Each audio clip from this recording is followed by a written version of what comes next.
It is recording. So thanks for everyone coming out. I really appreciate it. So this is your chance. See, I'm at the beach. What do you think of that? Actually, I'm not. I'm in hot Arizona. What does anyone have to say? Any questions or comments? This is your chance. Nothing? We can go home. All right. Go ahead. Oh, I thought she was going to say something. Or him. No one's going to ask a question about the midterm?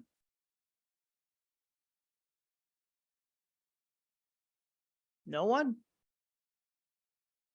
You must have a question about the midterm. Okay. Is this an open book midterm, or do we have to use the I'll browser? put it this way. If I could see what's going on in your house, you would have a lot bigger problem than just this midterm. Yes, 100% you can use notes, but you want to, and I don't use any of those things that watch you. That's kind of creepy. You never know who's on the other side. So don't worry. You can do whatever you want. The thing about it is, though, watch out. People kind of say, oh, I'm not going to ask you what did they say in this peer review or something like that, like the exact words. You have to understand the logic of what we're doing in the class. What is the point? This is a tough class to give because, you know, it's like beginning research. You know, I teach national security, global politics. Those are funner classes, right? So this class, the goal here is like, you know, a good example is positivism, right? That will be on the exam. What is positivism? In the philosophy of science, positivism is essentially the idea that we can use what we use in the hard sciences, cause and effect, and ask certain questions in the social world. See, sociology, psychology, political science, etc. There's a debate. To what extent is the world we live in real, and to what extent is it kind of like a social construction? So a good example is, you know, just war. Who's at fault for war, the war in the Ukraine? A lot. I mean, this isn't easy to answer because if you're living in Russia, right, and you get Russian news, you're going to have maybe a different viewpoint than you would people in the United States. In fact, I had a student many times who was Russian, and she would make, interesting, educated arguments. She wasn't 100% for the war, but she did make arguments about how the West, after Russia fell, you know, the end of the Cold War, humiliated Russia. You know, Russia was down. Russia was like a developing country, etc. And under Putin, it did rise to, you know, a higher level. And that's one of the reasons why he's very popular, as well as the economy, etc. The point is to what extent do we live in a world of facts, right? And everything with fake news, etc. The social world is different than, say, the medical sciences, because if you have cancer, it's not going to be like, well, that's a social construction. It doesn't exist. No, you're going to die if you don't get chemotherapy. It's a lamentable thing. So that's one of the things about the philosophy of science. To what extent are we in the real world, right? So positivism does presuppose that there are solid facts, right? And you can kind of work with the social world like we do the medical world. So that is exactly one of the most important things to understand about research methods. How do you make He's not well, that's who you voted for. That's who you voted for. Hold on, I gotta mute this person. Sorry about that. How do I mute? I used to be able to mute all the time. All right. So anyways, that's one of the things. So when we look at positivism, cause and effect, we start looking at, you know, the Syrian documentary. Why did Bashar al-Assad last, whereas other people did not, right? Like Mubarak and others. So then we collect information and we come to certain conclusions. That's what positivism research is. So very, very important for the first part of this exam is to what extent, right, we can use cause and effect. The hunting ground, the same. very good questions to, why, despite being these liberal universities, did they ignore sexual assault? And a second good research question, why did the Me Too movement, et cetera, develop? Those are two good positivist research questions. And then we get into the causes that try to answer them. Both those are going to be on the exam. What other questions might we have? Yes. I might. Oh, Michelle, go ahead. yeah, I might be missing something, but I have questions about like the final paper. I just don't see anything about it on Canvas. Yeah, it is in the syllabus. We'll get to that towards the end. But all of the layout is in the syllabus. It's under Perfect. final paper. Thank you. But you can ask questions after. Let's hit the midterm and then we'll go back. Who has a question for the midterm? I got a pink mug. So in the different notes that, or in the words that you gave us that we should know for the midterm, Right. there's positivism and cause and effect. Should there be a distinction there? No, because that's an excellent question. See, those are the questions that kind of move it along quickly. Positivism relies on cause and effect. And process tracing, when you really get into that, is a type of positivism that really digs deep into the case study itself with all the interacting variables. So when we did Bashar al-Assad, right, and some of you did a really good job with that, you talked about, certain variables. Why is this person, hanging on? And I think it was, correct me if I'm wrong, Armando, you mentioned it, about his age and how the others were kind of older and more dated. That was a good point. So that could be one of the variables that kind of helped Bashar al-Assad stay in power, because it is true. He's like a doctor. He's hipper. He has like a, young model-esque wife, not to sound misogynistic. So, I mean, these little things, process tracing looks at the interaction. I also think in that documentary, other things helped him. The rise of Russia, Iran, really helped Bashar al-Assad stay in power, where they didn't help Mubarak, Gaddafi, etc. I think a lot of people support Bashar al-Assad and are afraid of the Muslim Brotherhood taking over like they did in Egypt. So you start looking into these deep case studies, and someone asked a question about the final paper. You can literally do a really good case study and try to figure out why something happened or why something didn't happen. And those are the variables that we call them independent variables that lead to a result, the dependent variable. So excellent question. So I just hit there a number of questions like, what is positivism? Cause and effect, case study work, etc. And then we talked about process tracing. That really digs deep into interacting variables. It also looks for what we call variance, differences on the dependent variable, which is the result. So you could take two case studies, Egypt and Syria. Why did Syria, Bashar al-Assad stay in power, whereas Mubarak did not stay in power and was overthrown? Same thing with Peru. I use Peru as an example to use it in a different area. Why was Castillo overthrown, but yet so many people weren't? Well, actually, most people are in Peru. So like Fujimori, I mentioned, was very popular when he got rid of the Congress.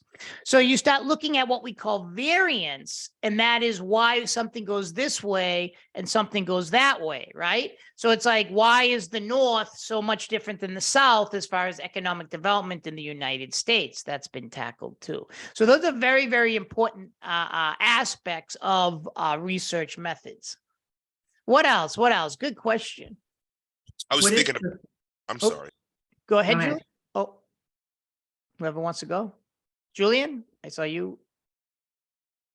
Well, I had a comment in relation to the variance.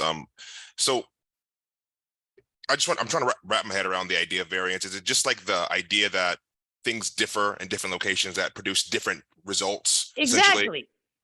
And it's Oh, just an academic way of kind of trying to make sense of that process, essentially. Yeah, that's exactly what it is. And you said it well, because you said it's an academic way, a sense to make sense of it, right? So we want to know, certain things like why did, say, one state vote for Trump, whereas one voted for Biden, right? What is there within those states that kind of motivate people to vote? Why did, say, North Korea go communism, etc., whereas South Korea went more capitalist, etc.? Why are these things happening in the world we live in? So you start looking at reasons why, and that's what you kind of ferret out these variables. It Why seemed did like there would be a limited number of reasons why certain things would happen certain ways in some locations and the opposite in other locations. Right. It's just kind of strange that the process exists to try to. It depends. I mean, there's a lot of good research out there that like kind of throw you off, right? Like we like to say, why did South Korea develop? And people say, oh, it went for a capitalist system. That's not completely true. General Park, people have done research, was actually a more statist-oriented dictator that actually got the ball rolling for development, etc. And they start looking at all these different processes. So, there's a lot of good research. Like you think something is for one reason, but it actually ends up being, according to another researcher, for another reason. And there could be a lot of different interacting variables there that we don't understand within a case. So if you look at my South-South relations, the question there is, why did, say, Cuba participate and help, or how did Cuba help, stop the long, I mean, it was like 60 years of civil war in Colombia. And then I tried to go through all these different variables, etc. So, it's kind of interesting to kind of look deep into these kinds of things that happen. And it's not always location. It could be to people. It could be to anything. I mean, psychologists do a lot of this type of work. Like, why did one person become successful? Why did someone not become successful? And then we try to understand this with child rearing, etc. But excellent question. Who else has a good question? Or a bad question? I just want to mention really quick about General Park. It's very interesting because how he acquired funds, because he had South Korea had a lot of troops in Vietnam. You wouldn't be surprised how many troops, and Nixon helped fund that. And then Japan, South Korea and Japan still don't do well, but they took a lot of reparations from Japan and they invested it in the Chaebol, I can't pronounce it, Chaebol system, Yeah, the which Chaebol. is basically the emulation of the Japanese Zaibatsu. I don't want to Yeah. cut you off because I could talk Yeah, about yeah. this with you all day, know. like we did in a Zoom, and that Yeah, you're I'm making sorry. awesome points, and it's totally Yeah, true. In yeah. fact, we had a It's South a Korean lot. student in our PhD who did his dissertation on exactly what you talked about, Koreans in Vietnam. So I mean, I could talk to you all day about this stuff. I just don't want to, I want to kind of focus on the midterm exam and stuff like that. But see, I talked with Armando before. He has a ton of good ideas for papers. That would be an awesome paper, what you just talked about, right? Korea and Vietnam, to what extent did it work? The South Korean student made the argument that it worked well. I was a little incredulous. But anyways, who else has a question specifically for the exam? I don't want to get too bogged down because people, I'm sure, have got to go. But those were awesome. Is there a specific layout as to how the exam is going to be? Same thing as the quizzes, no surprises except 1 point each. That's a different situation. So it's 1 point each for each question. So like if you were taking the midterm, you could say to yourself, oh, if I get it wrong, it's only 0.5, but this time it's 1. So you definitely want to do as well as you can. And then how many questions? Right now there's 15, and then I might stick one on from this Zoom just to make, give people credit for showing up, etc. Let me lay it out then quick. Okay, so we got research, right? The philosophy of science, we know what positivism is. It's not interpretive methods. There is a reality, not social construction, although we'll do more interpretive methods later. There is something no one asked, which most people have a problem with, and that's paradigms. Paradigms are basically ways in which we change over to research. So a good paradigm, for example, is during the Cold War, we talked a lot about class, Marxism, etc. At the end of the Cold War, we changed over to more ethnic conflict, what happened in Yugoslavia, or the former Yugoslavia, Rwanda, etc. So the paradigm for conflict kind of changed from this class to ethnic, language, etc. So that's what paradigms are. They're ways of doing research, and they never go away, right? Because they can come back. But what I want you to understand is Thomas Kuhn is huge, and he argued that paradigms changed when anomalies are built up within a research program, that it's not proving anything. So then people change the orientation of the research. I'm a little incredulous about that. My argument, if you really watch the lecture, and I do ask about this on the exam because I'm very egotistical, is that paradigms change often because of arbitrary events. The COVID crisis, now people are talking about health and politics more so. No one talked about the WHO, the World Health Organization, before the crisis, really. I never talked about it in my classes, etc. 9/11 changed from a more state-centric research program to a more religion, Middle Eastern, etc. research program. The fall of Russia, the Soviet Union, changed from, world powers and now it's coming back as we see, but that kind of bipolar system to a more unipolar system in which the United States ruled the world. So paradigms change, but my argument, it's often not because of researchers who want to put themselves in the middle, but often because of world events that we don't control. Could it be said that it's like a cultural focus? A paradigm is like with a cultural Yeah, focus at a given time? You could say that. That's a good point. And it does matter with the zeitgeist of the time. So I think you could say something like that, right? Because, each, I don't want to say generation, but, as we move on, we do have different priorities, cultures, etc. And other countries have different cultures that they might be doing different research on. So I think that's a good point. It's a little difficult to understand paradigms. That's why I just, go over it just so you kind of understand, because they are big in literature, not only academic, but also professional, etc. Like when you're switching how you're doing research. And it could be, and this is on the exam, the more qualitative and quantitative approach, where you have qualitative, a more case-based research, and quantitative, a more large N, like I hope you saw in that lecture about large N data with the Titanic, where you had all those people dying, and the question isn't about, in-depth case study, but it gets into large N data, where you're looking at all of those data. How many people are on there? Like 1,000 or something? I mean, and you ask questions like, are you more likely to die or live if you're a man or a woman? And are you more likely to die or live if you're in first class, second class, or third class? And we're going to do a little more on that after the midterm exam. And I'm going to relate it to law, conflict, etc., things that people are interested in. What else do we have? Question, any question? But let's focus on the midterm, and then we'll do other stuff after, like the midterm, like the final paper, or the the internship. What specifically do you need us to know for confounding variables? That is a good question. Just what they are. Confounding variables are variables that you don't think of when you're doing research, or maybe you just ignore them because you don't like them or something like that. My argument, if you watched, I don't know if we saw the one on the Arab Spring, not Bashar al-Assad, but the General Arab Spring. I think that comes later.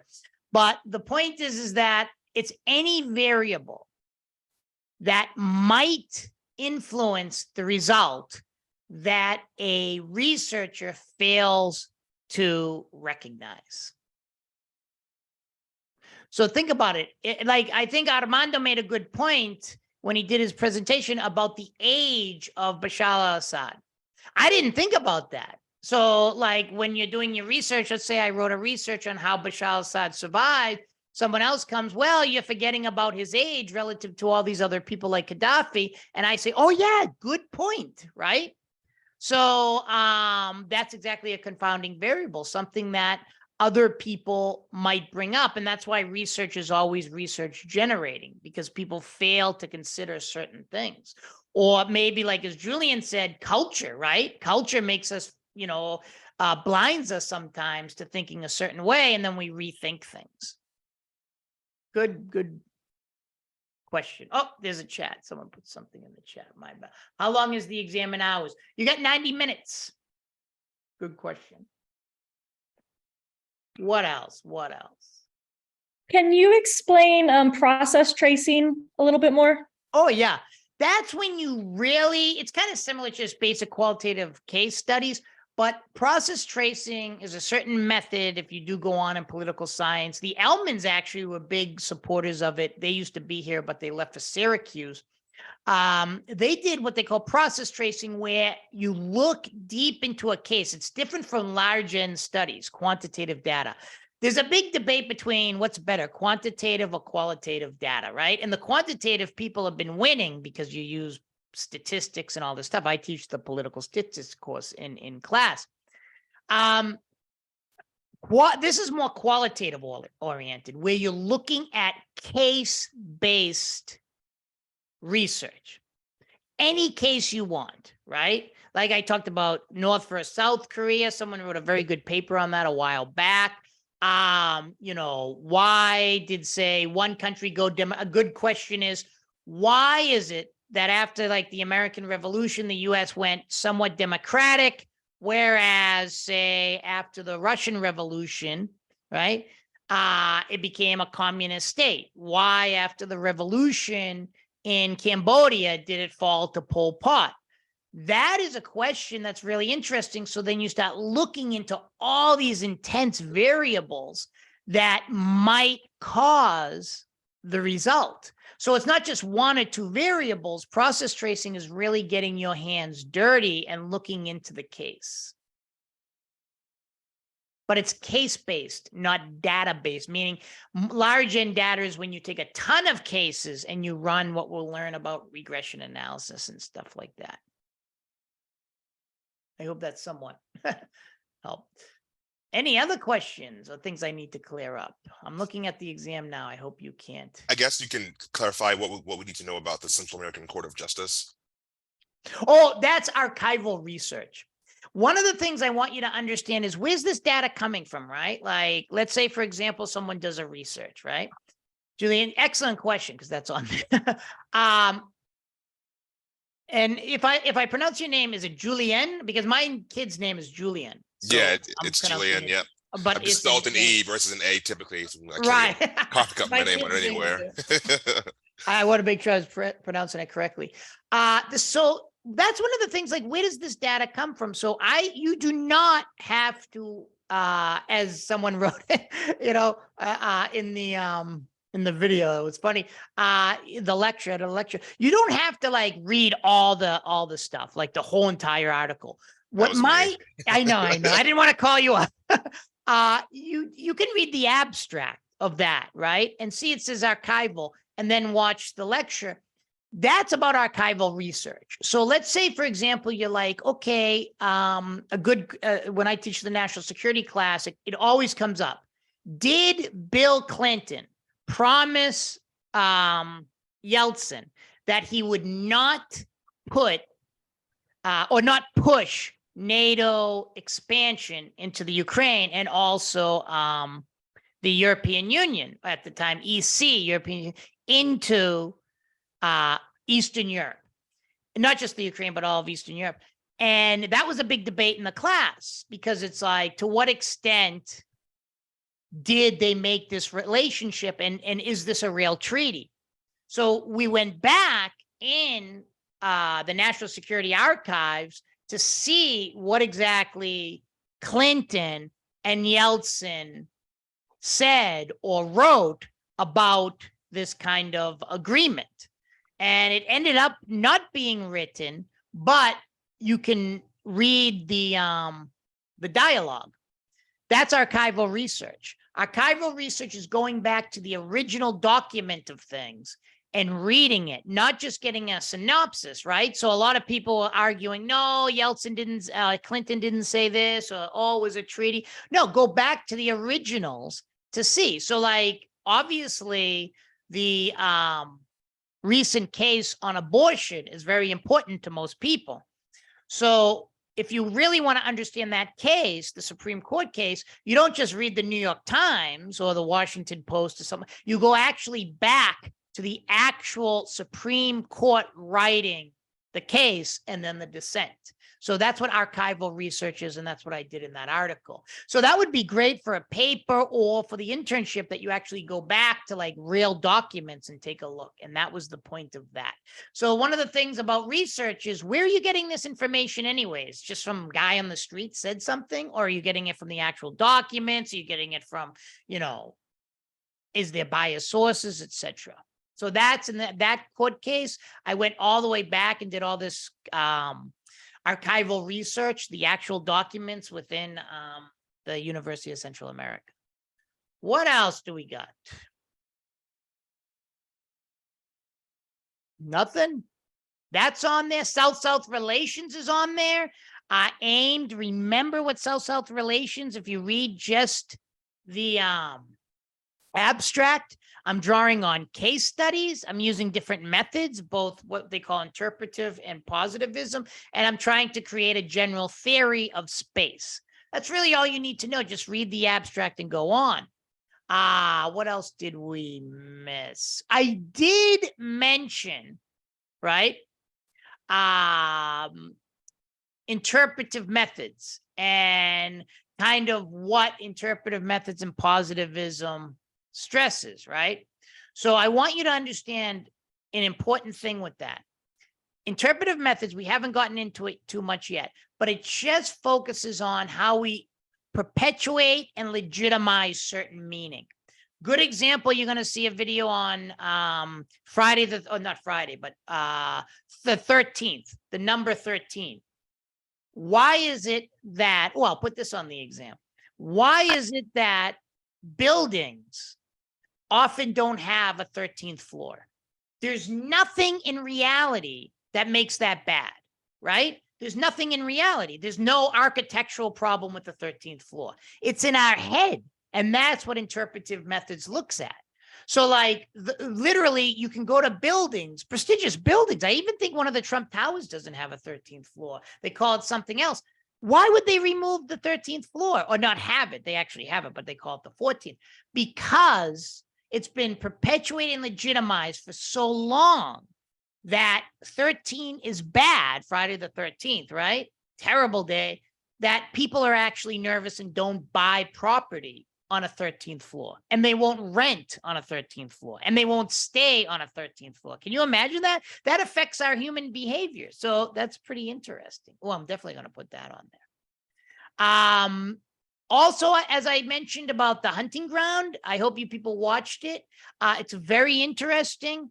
Why is it, despite that these universities are so quote unquote liberal, a good research question is, why was sexual harassment and sexual assault covered up?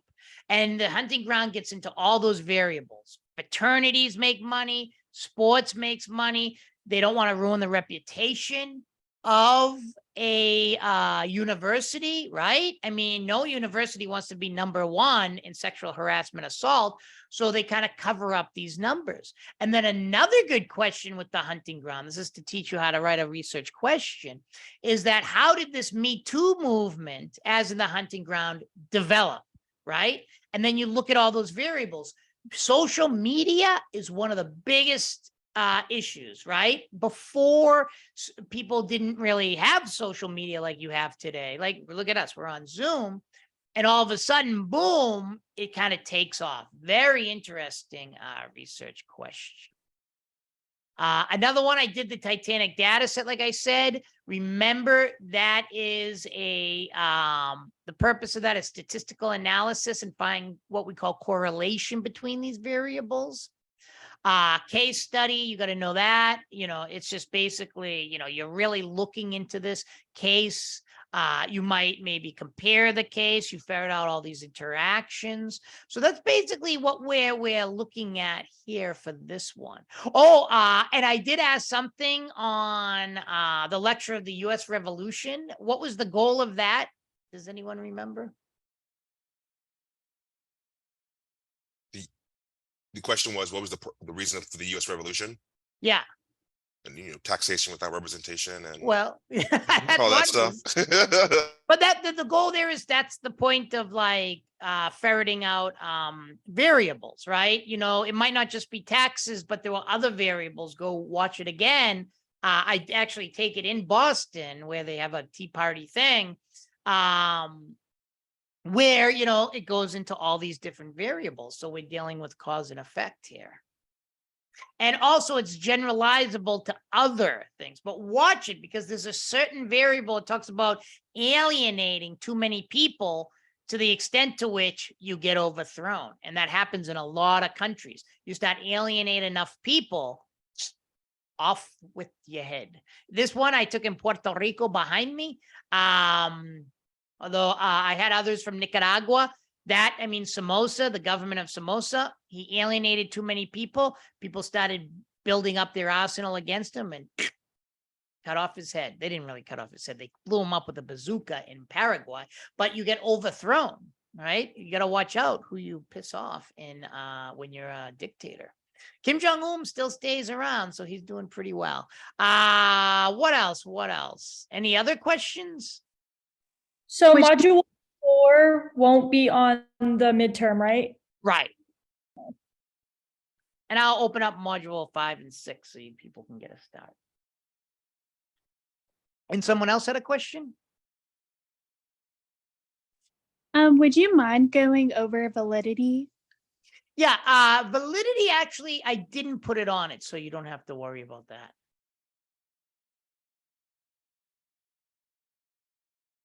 So that was an easy one. What else? Anything else? Would you mind going over the natural sciences? Yeah, that's a good question, actually, because that is on it. You basically, positivism presupposes that the social world is there's a reality there, like the natural sciences. It's not about opinion, social construction, like which will be on the exam, the thing about the 13th, right? The number the 13th, that's interpretive methods. So when she asked, is module 4 on there? No, but then I said I will put on the 13th. That's interpretive methods. That's how we think of something, right? So think about it. What is a terrorist and what is a hero? That is very intersubjective, right? So if you were in Great Britain, which we're going to go over, during the time of the American Revolution, George Washington, Hamilton, Benjamin Franklin, all these people, they're not heroes. They're terrorists, they're bandits, etc. It's not until we won that then they become heroes. Do you understand what I'm saying? So it's like, this is about how we think of life, not a solid reality. The natural sciences is important to positivism because positivism presupposes that there is a solid reality and that we can call facts. People who do more interpretive, postmodern, constructivist research are very incredulous of the idea of a fact. And it's not that they're crazy. They just say, look at a fact is what we make of it. So what is 9/11? The attack of 9/11 on the Twin Towers, is it a terrorist attack? Is it blowback? Is it, hey, you've been attacking so many countries for so long, you got your just desserts? That's what they told me in Nicaragua where I was living at the time. So it's interesting how we think that there's a fact, but then other people challenge that fact. But positivism presupposes that the world is concrete enough to cull facts and to basically create cause and effect. So that is one of the things that positivism is. It's based on the idea like the natural sciences. And it sounds silly, but it's positivism for a reason. It's positive Because if you can understand the world, you can kind of control it. If you can understand what causes poverty, you can, have a cure for poverty. If you can understand what causes war, you can stop war. So it's a positivist type of thing. Good question. That'll be on there. So what did I say? Friday the 13th is on there, and definitely that is on there. So could we say that positivism is more objective and interpretive methods is more subjective? Exactly. That's awesome. And I get into that later on. But yeah, that's the thing. And that's a great point, because the people who do more interpretive postmodern research, some do very good research, some not, in my opinion, actually think the world is too subjective, right? You can't do this kind of work because this is the social world. We're dealing with people's opinions, different experiences, power structures, etc. But the positivists say, no. We are in a world that's objective enough where we can call these facts. Excellent point. So positivism definitely relies on objectivism. What about in terms of generalization? What exactly do we need to know for that? Was that on the thing? Did you say gender? Generalization. Oh, I'm sorry, my how to hear that better. That is on there because I'm so glad you brought that up, because that's part of the revolution. I make the argument in positivism when I do that revolution. Why do countries have revolutions? That we can take, right? This is part of positivism. We can take information we learn from the American Revolution and apply it to other world instabilities. So like, why was the king of Great Britain kicked out? I mean, he wasn't literally kicked out, but why did they go against the king? I mean, George Washington was toasting the king, like a year before. Well, because he was alienating, as Julian said, taxes, but there were also a lot of other reasons they started alienating so many of the colonists that people started saying, we don't want to be part of this system with Great Britain. Same thing goes with a lot of dictators, right? Somoza in Nicaragua, what's the Diem of Vietnam, Mubarak, you start losing control of the people. And if we do one case study, the information we get from that one case study is generalizable to another case study. And then you have a theory development. Excellent question. I got to write some of these down. Is there a difference between anomalies and variance? Yeah, anomalies will just go with Thomas Kuhn. He makes the argument that anomalies, that is problems with research programs, they're not explaining anything. So like if I do research on, say, revolutions, another person does, but we're not really finding out much, right? Then later, and then other people start attacking us, finally a paradigm changes, right? My argument, probably not like that. Probably more zeitgeist. You said cultural, things happen like 9/11, etc. Things like that often happen a lot. What else? But remember my argument, that'll be on the exam. My argument of the what do you call it? Arbitrary events often change paradigms.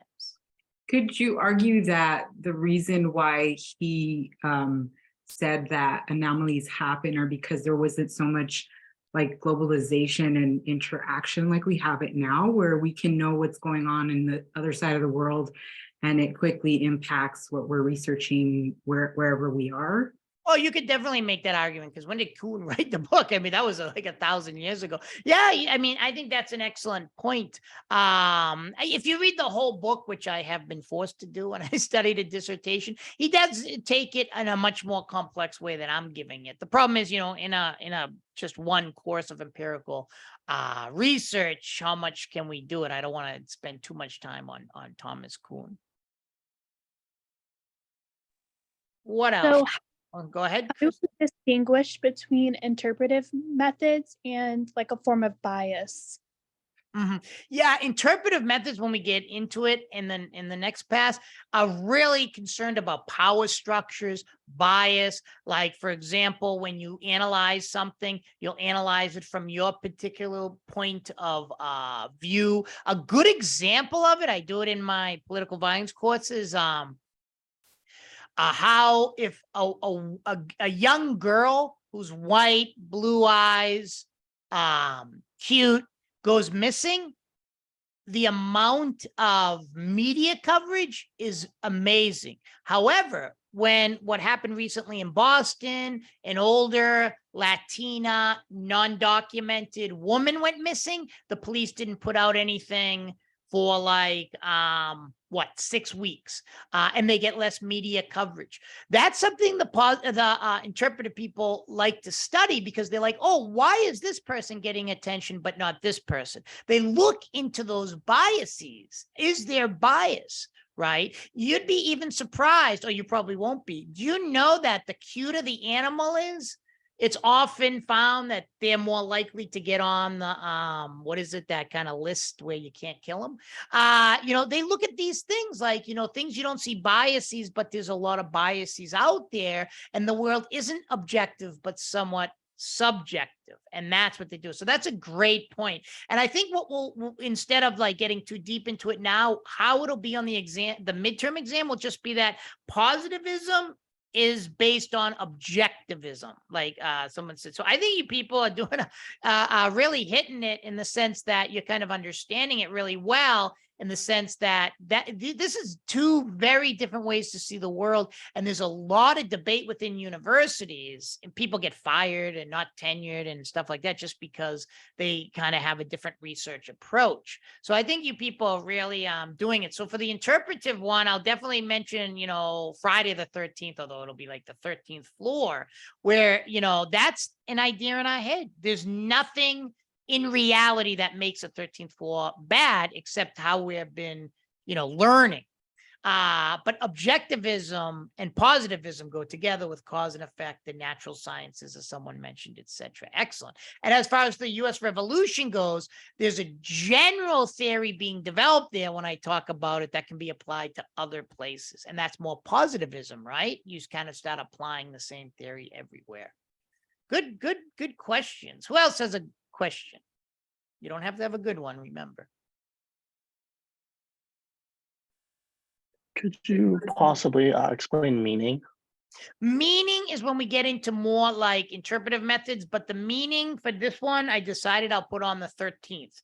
So like, why is it that, the 13th floor is often not there when they sell buildings? Because people won't rent it, stay there, etc. That's kind of a good way to get into the idea of and another one of interpretive methods, meaning, why don't we call people Adolf?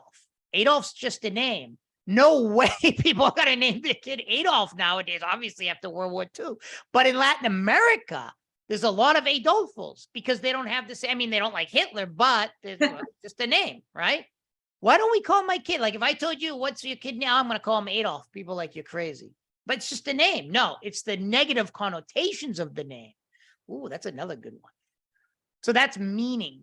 And positivists, they do some meaning, but for them, it's more concrete reality. Like Bashar al-Assad exists. What are the variables that helped them stay in power? What are the variables that helped to overthrow Mubarak? What are the variables that helped fuel the US Revolution? Good questions. Does that fall into social reality as well? Yeah, it's a lot bigger in the academic world and kind of annoying than people want to get into. And if you study a dissertation, PhD, and have to, it gets into a big, professors, some people don't talk to each other after, because these people do qualitative, these people do quantitative, and these people do what we call critical research. That's based on interpretive postmodern, that question reality. Man, sometimes they get at each other's throats. I used to call them, I think, the Catholics, the Baptists, and the Mormons or something, or the Shias of the Shia, because they were like that. Like they believed the same thing in the end, but like they had a different approach to it, and they sometimes hated each other. It was very interesting. What else do we have here? Anything else? I don't want to take you too long because if you know, people have, I understand a lot of you have, you know, kids, you're older, you're working a lot, etc. You know, you're not online students, most, not all, you know, doing a lot of different things. Any questions about anything else now, since we finished with the midterm exam? Anything else about the course? Final paper, internship, etc. Julian. The internship. Yeah, that's a good opportunity. Why? It's usually easier than the paper. This one is going to be on fake news. And then you can watch a video I do because I teach the professional development in class, and I do like how to put an internship on your resume. And this one, which I like, has to do with a kind of a legal thing. So how many people out there want to go to law school? This is good to put on your thing because it has to do with the legality of fake news, because she wants a policy as well. So what you want to do, and I'm going to send it out this weekend, the some of the good ones she said were good just to show as a template. What you do is you can pick anything you're interested in, right? Politics, January 6th, the environment, the new elections coming up, anything that you like. You're just sitting around, you know, I really like the environment, I want to do this. Then you research fake news. It can be based on in the United States or Canada. She said you can kind of deviate away if, you know, you really have a love. Like I know Armando does, you know, he knows a lot about Asia or something like that.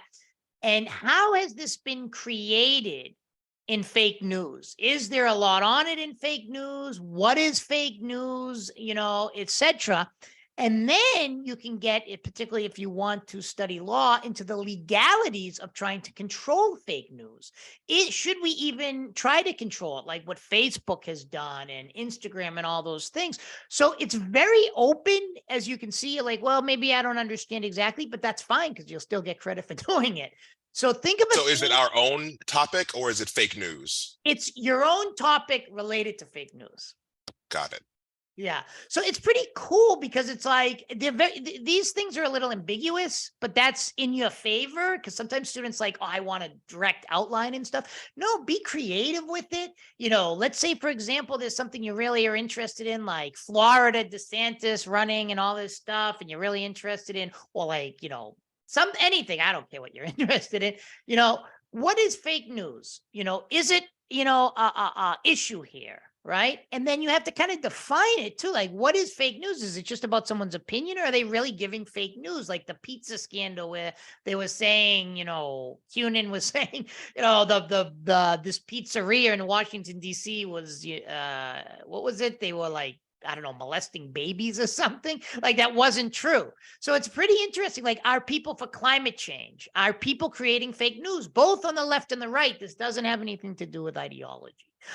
So it's kind of interesting, right? Foreign policy. Ooh, a lot of fake news. The Ukraine and Russian crisis, if you're interested in it, right? Because I think both sides are kind of, you know, trying to define it in certain ways. But sometimes some of this information is kind of sketchy, even by the United States. They'll say things like Russians are cutting out people's hearts. Is that true? I mean, that's something you could do a whole entire thing on that. That would be pretty cool. So like, I one last question. So like I'm thinking about doing the legal implications surrounding judicial bias. I would do that in relation to fake news. Right. And I would do literature review on those two topics in relation to each other. I think that's a great thing, because if you do judicious review, then you can talk about how it's being written up in the press and other things. And is there some kind of fake news surrounding it? So, yeah. And, you know, if you really like, if you're like into judicial review, like, or any theme, you can more or less focus more on that theme. And then in a conclusion, talk about fake news, if you know what I'm saying. Got it.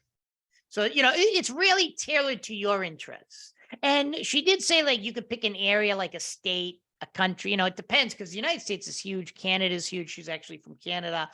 That's where Ripon comes from, or Ripon, whatever they call it. So you could like do, I want to do the state of Florida, Massachusetts, Arizona, etc. as well. I mean, it depends on you. You could do the United States. You could do a theme and, I'm going to cover all this. Do what you like. And we don't have to like sign up for it, or how do we? Okay. You'll be I'm going to assign someone towards the end of the semester, like, and they're going to put everything on a Google Doc, or like I'll have to see how I collected it last time, but she really liked it. I did it for my national security class, and I'll do it that way, but you still upload it in the final paper area, and then you get the points. Gotcha.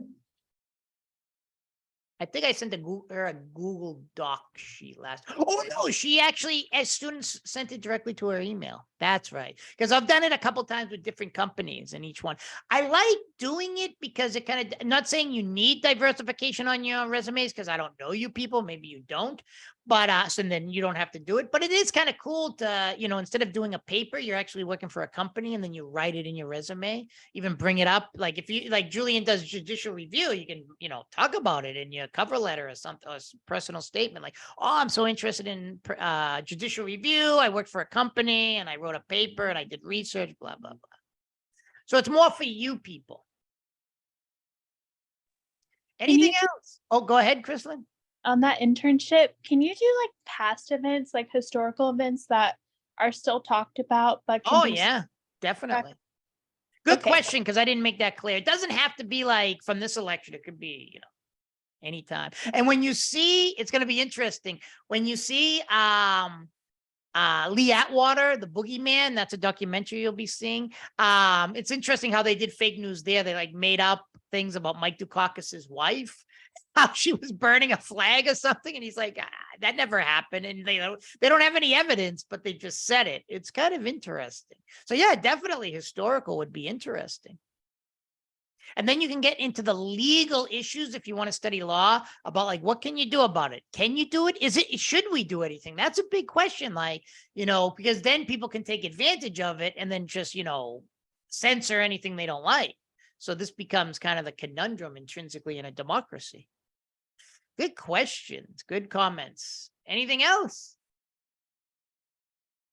Well, if there's nothing else, I'll let you go. I really enjoyed the Zoom, even though a good amount of people came. There's about 100 in the class. So this is about, maybe small amount, but we needed some students here in order for us to get it going. So I want to appreciate the people who came out. Remember, if you ever need a recommendation from me or someone else, it's always good. I know it's tough being an online student, getting good recommendations, but this is a good way to, kind of, put in a recommendation. Oh, there was a Zoom, I went to a Zoom, to engage, etc. It's kind of tough getting recommendations for you people. I don't know who here is only online, but as you'll know, as Julian stated about judicial review, if he does want to study law, I'm just using him as an example. How do you get really good